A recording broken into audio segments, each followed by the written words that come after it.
listening to The Marc Cox Show. Follow the show on Facebook, facebook.com/The Marc Cox Show.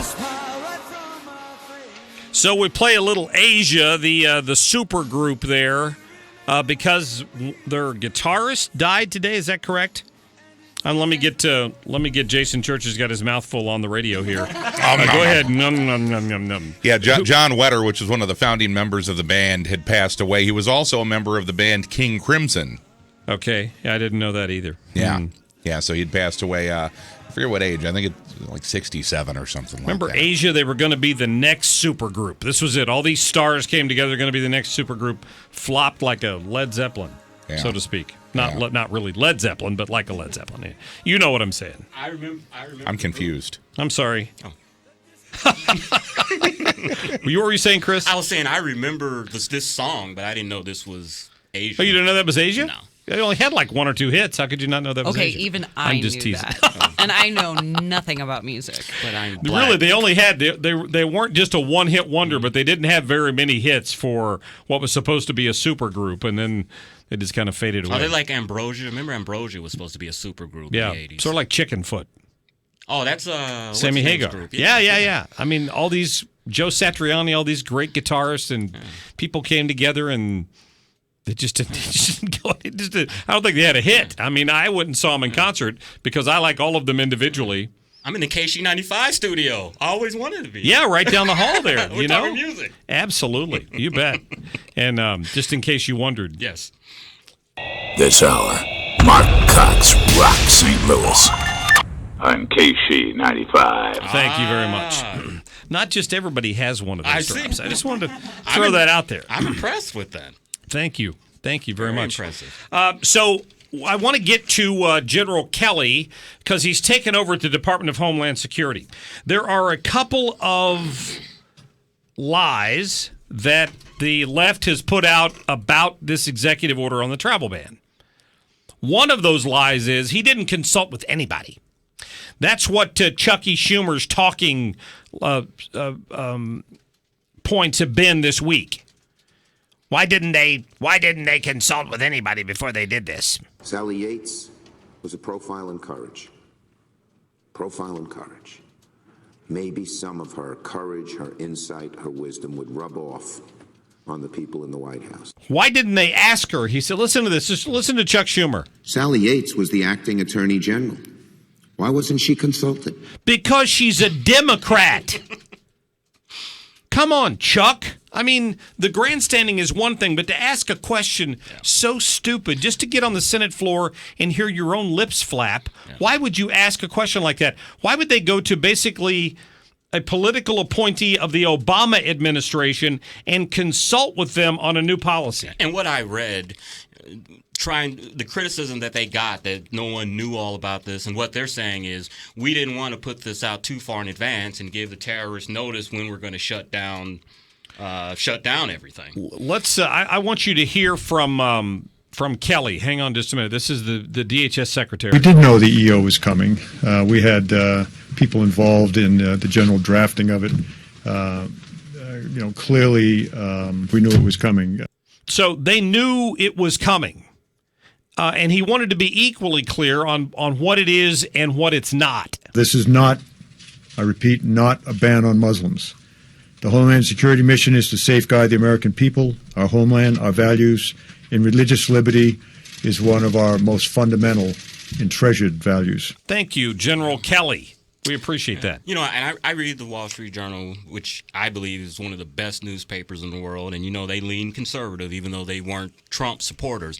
But I read this morning that a lot of top officials in the administration had no idea this thing was going on.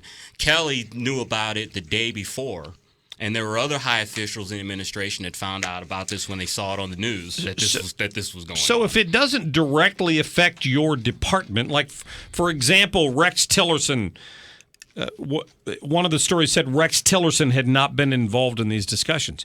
He's not the Secretary of State yet. He's still going through the confirmation process. He may not be the Secretary of State for another week. Elaine Chao, by the way, some breaking news, was confirmed by the Senate within the last few minutes. That just came over as breaking news. So she's been confirmed now. But we don't know when Tillerson's going to be. The bottom line is the Democrats are the ones that have made this much ado about nothing. I thought Sean Spicer said this best yesterday when they were questioning him on it. Just listen to the man explain a couple of valid points. Listen. One, the ban deals with 7 countries that the Obama administration had previously identified as needing further travel restrictions. 2, in the 24-hour period following the implementation of the executive order, 325,000 people came to this country through our airports in 24 hours. 109 of them were stopped for additional screening. 109 out of 325,000. That's what we're complaining about. That's what the protests are about. It's unfair. You're stripping people of their rights. It's garbage. Yeah. It's all garbage. And here's the other thing, is that Chuck Schumer supported this idea when Barack Obama brought it up. Listen to the audio. Well, a pause maybe. We're waiting for the briefing tomorrow. Pause may be necessary. In case you had trouble hearing that, I slowed it down. Pause may be necessary. Thank you, Chucky. A pause may be necessary. And I don't know why Deputy Dog decided now that it's not. No. But now they've decided that it's not. You know, it's a real shock that the Senate Majority Leader's wife was confirmed by the Senate. That was that was a real shocker. Well, and she's already basically held that position before, right? But you know what?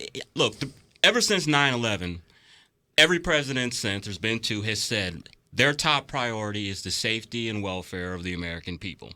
And so the President of the United States can stop whoever he wants coming into this country. There is no fundamental right to come to the United States. It's a privilege. Exactly. And that's what some of these liberals don't understand.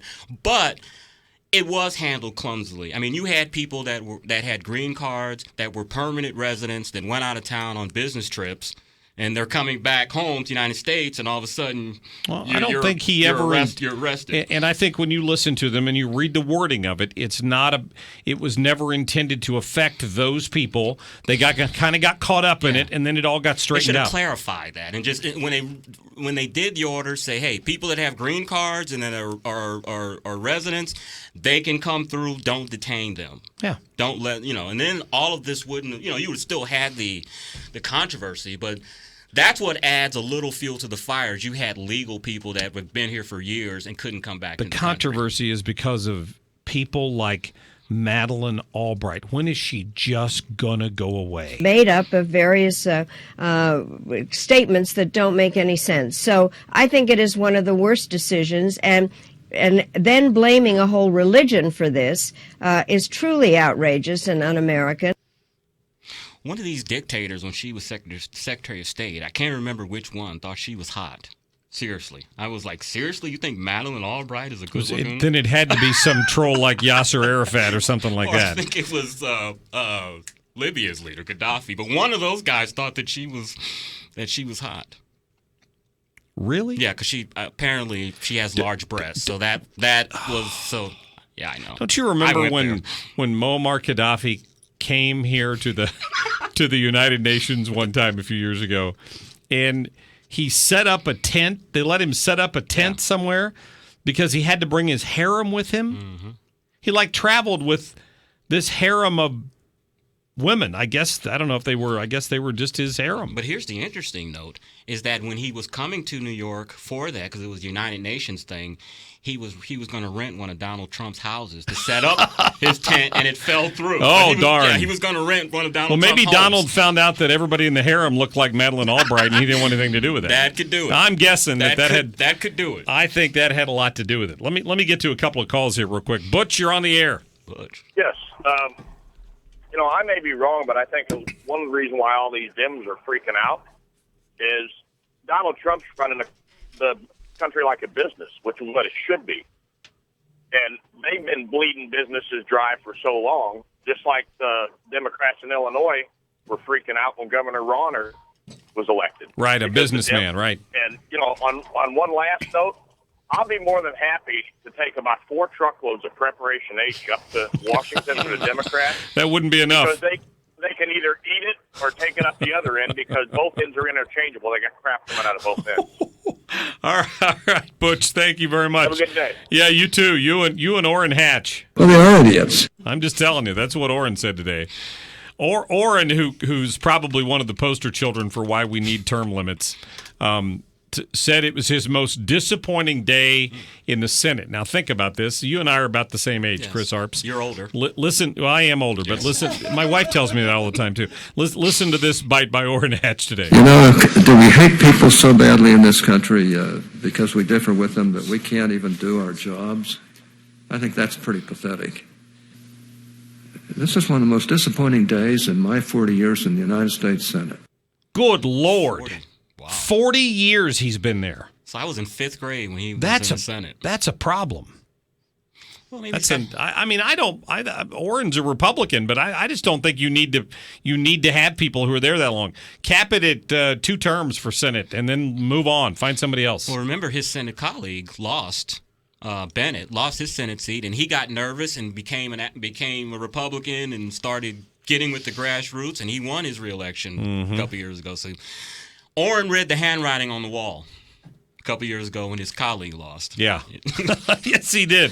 He wanted to stay there like he doesn't already have a great retirement. What's he doing? What's he get out of there, man?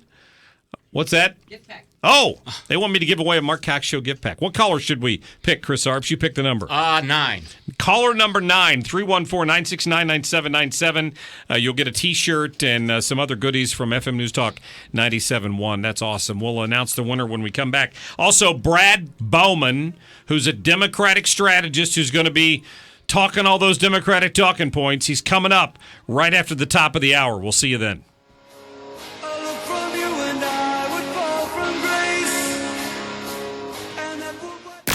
This hour of the Marc Cox Show brought to you by Naputi Wellness, NaputiWellnessCenter.com.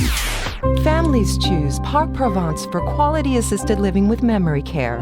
Your loved one will feel at home, enjoying a comfortable lifestyle while thriving in our engaging community. Residents at Parc Provence are our first priority. We help you enjoy peace of mind and get the most out of life because every moment matters. Go to visitparc.com. That's visitparc.com or call Karen to schedule a tour, 314-549-1050.